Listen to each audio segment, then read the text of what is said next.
अबोल प्रीत हृदयात बहरली. भाग 9. पण त्याने आतापर्यंत जे काही रीमासोबत केलं त्यानंतर त्याला नाईलाजाने डिवोर्स द्यावाच लागला किंवा त्याच्याकडून जजने जबरदस्ती सही करून घेतली असं म्हटलं तरी चालेल. कोर्टातून अविनाश आणि रीमा घरी पोहोचले. त्यांनी सोबत एक पेढ्यांचा बॉक्स आणला. सरोजाने ती घरी आल्या आल्या तिला मिठी मारली आणि आधी एक पेढा तिला भरवला. मी तुमच्यासाठी खूप खुश आहे मॅडम. आता तुम्ही कायमच्या मुक्त झाल्या आहेत, सरोजा म्हणाली. रीमा आता परत तिच्या वडिलांच्या नावाने म्हणजेच रीमा देसाई या नावाने ओळखले जाणार होती. अविनाशच्या चेहऱ्यावर तर आज जग जिंकण्याचा आनंद होता, कारण त्याची रीमा आता त्याची होण्यासाठी मोकळी झाली होती. त्यांनी ठरवलं की लवकरच चांगली वेळ बघून तो तिला सांगणार की तो तिचा अवी आहे.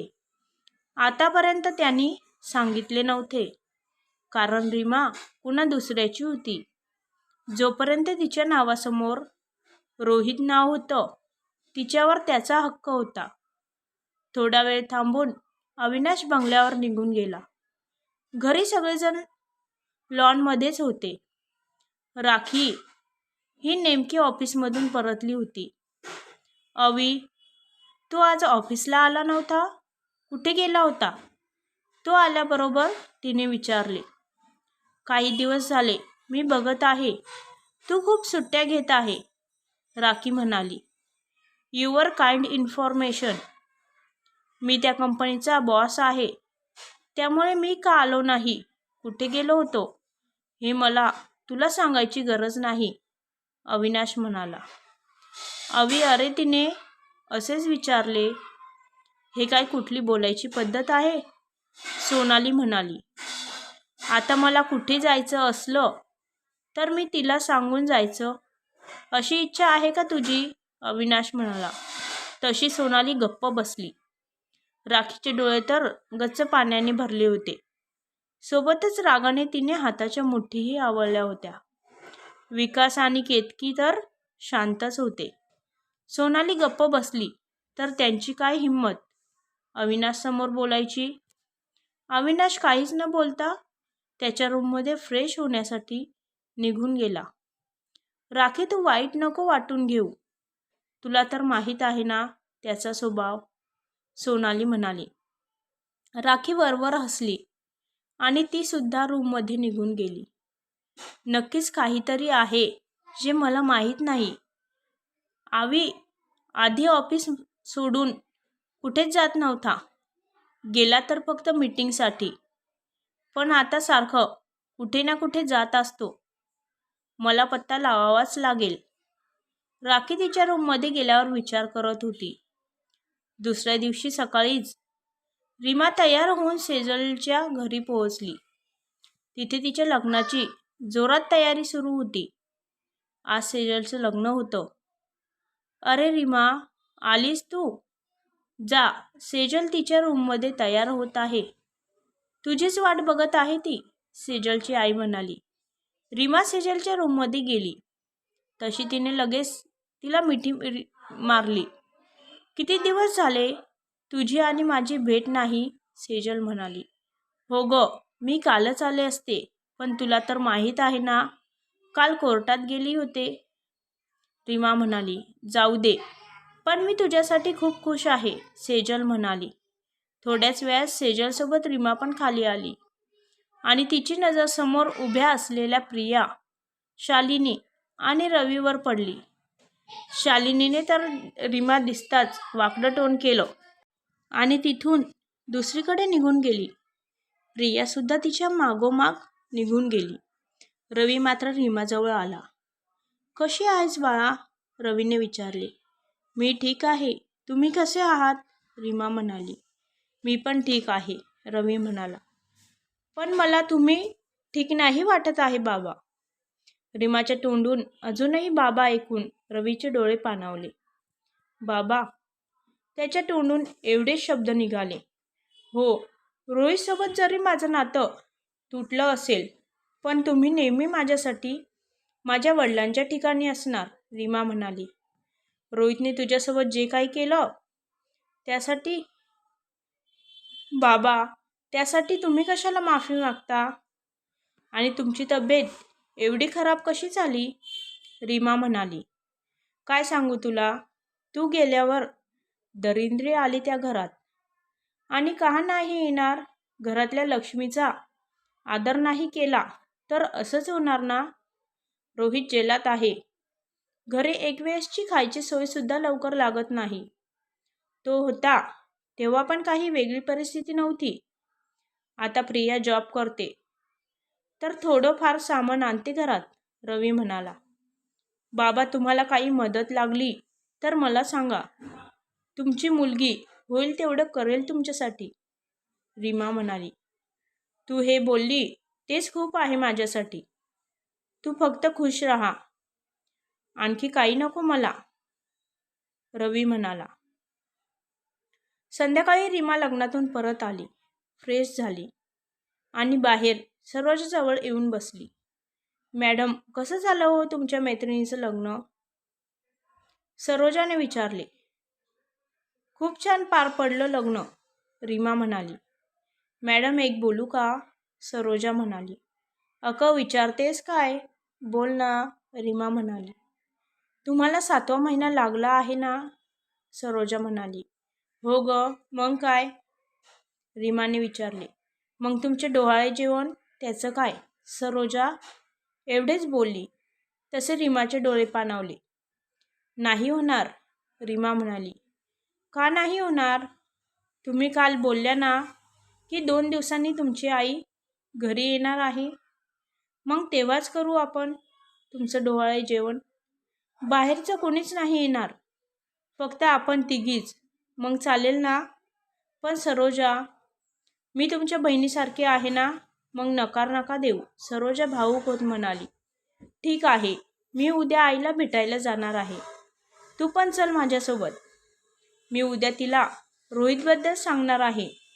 ती तर आत्तापर्यंत हे समजत आहे की मी रोहितसोबत खुशी खुशी जीवन जगत आहे. पण परवा ती घरी येईल तर उद्याच मला तिला सगळं सांगावं लागेल, रीमा म्हणाली. ठीक आहे, उद्या जाऊ आपण तुझ्या आईला भेटायला. चल आता जेवण करून घेऊ, सरोजा म्हणाली. मी जेवून आली सेजलच्या घरून. आता भूक नाही मला. नंतर जेव्हा भूक लागेल तेव्हा जेवेल, रीमा म्हणाली. दुसऱ्या दिवशी रीमा आणि सरोजा तिच्या आईला भेटायला गेल्या. ही कोण आहे? सरोजाला बघून रीमाच्या आईने विचारले. मी सरोजा, मॅडमच्या घरी घरकाम करते. रीमा काही बोलायच्या आतच सरोजा म्हणाली. पण मला माझ्या बहिणीसारखी आहे ही, रीमा म्हणाली. रीमा, आज मी किती खुश आहे तुला सांगू शकत नाही. 1 वर्ष झाले या हॉस्पिटलमध्ये राहून राहून खूप कंटाळा आला होता. आता उद्या मी मोकळ्या वातावरणात बाहेर पडेल. तुला पण इथे सारख्या चक्रा मारण्याची गरज नाही. तुझ्या घरचे चांगले लोक आहे म्हणून तुला अशा अवस्थेत एवढ्या वेळेस इथे येऊ देतात, आई म्हणाली. आई, मला तुझ्याशी काही बोलायचं आहे, रीमा गंभीर होत म्हणाली. हा, बोल ना बाळा, आई निर्विकारपणे बोलली. आई, मी तुझ्याशी एवढे दिवस खोटं बोलत होते. मी रोहितसोबत नाही राहत, रीमा खाली मान घालून म्हणाली. तशी आई उठून बसली. जावई बापू सोबत नाही राहत म्हणजे? आई आश्चर्याने म्हणाली. म्हणजे मी सरोजासोबत राहते, एकटीच राहते आणि माझ्यात आता माझ्यात आणि रोहितमध्ये काहीच नातं नाही. 2 दिवसापूर्वीच आमचा तलाक झाला आहे. काय? रीमा, हे काय बोलते बाळा तू? आई हायपर होत बोलली. तशी रीमाने लग्न झाल्यापासून आतापर्यंतची सगळी हकीकत आईला सांगितली. तसा आईने डोक्याला हात लावला. थोडा वेळ ती काहीच बोलली नाही. नंतर तिने रीमाला मिठी मारली. किती सहन केलं माझ्या मुलीने. आणि मी समजत होते की माझी मुलगी खूप खुश आहे. आता आईचे डोळे पाणावले होते. आई, तू काळजी करू नको. आता मी खूप खुश आहे. मला कसलीच काळजी नाही आता. आणि उद्या तू घरी परत आली की मला काहीच टेन्शन नाही, रीमा म्हणाली. तुझा बॉस खरंच देव माणूस आहे ग. त्यांनी खूप काही केलं तुझ्यासाठी. मलाही त्यांना भेटून त्यांचे आभार मानायचे आहेत, आई म्हणाली. घरी येतीलच ते, तेव्हा भेट, रीमा म्हणाली. थोड्या वेळा आईजवळ थांबून त्या दोघी निघून आल्या. दुसऱ्या दिवशी रीमा आणि सरोजा तयार झाल्या. त्या नाश्त्याला बसणार होत्या. तेवढ्यात दरवाजाची बेल वाजली. सरोजाने दरवाजा उघडला तर समोर अविनाश होता. सर, तुम्ही यावेळेस? त्याला बघून रीमा म्हणाली. आज तुमच्यासोबत आईला घ्यायला मी पण येणार आहे. अविनाश डायनिंग टेबलवर बसत म्हणाला. तुम्ही कशाला येता? मी आणि सरोजा जाते, रीमा म्हणाली. मी तुझं काहीच ऐकणार नाही. सरोजा, नाश्ता वाढ मला, अविनाश म्हणाला. रीमाने हलकी स्माईल केली आणि तीही नाश्ता करू लागली. थोड्याच वेळात तिघेही हॉस्पिटलमध्ये पोहोचले. आई, हे अविनाश सर, ज्यांच्या घरात मी राहते, रीमा त्याची ओळख करून देत म्हणाली. तशी आई अविनाशच्या पाया पडायला गेली. आई, हे काय करताय तुम्ही? अविनाश मागे सरकत म्हणाला. देव माणसाच्या पाया पडत आहे, आई बोलली. आई, असं करून मला पापात टाकू नका. तुम्ही माझ्या आईच्या ठिकाणी आहात. अविनाशने त्यांना मिठी मारली. आईचे डोळे पाणावले. थोड्याच वेळात आईला घेऊन ते घरी पोहोचले. सरोजाने लगेच आत जाऊन आरतीचे ताट आणले. रीमाने आईचे औक्षण केले आणि त्यानंतर त्यांना घरात घेतले. आई, आता 1 वाजत आला आहे.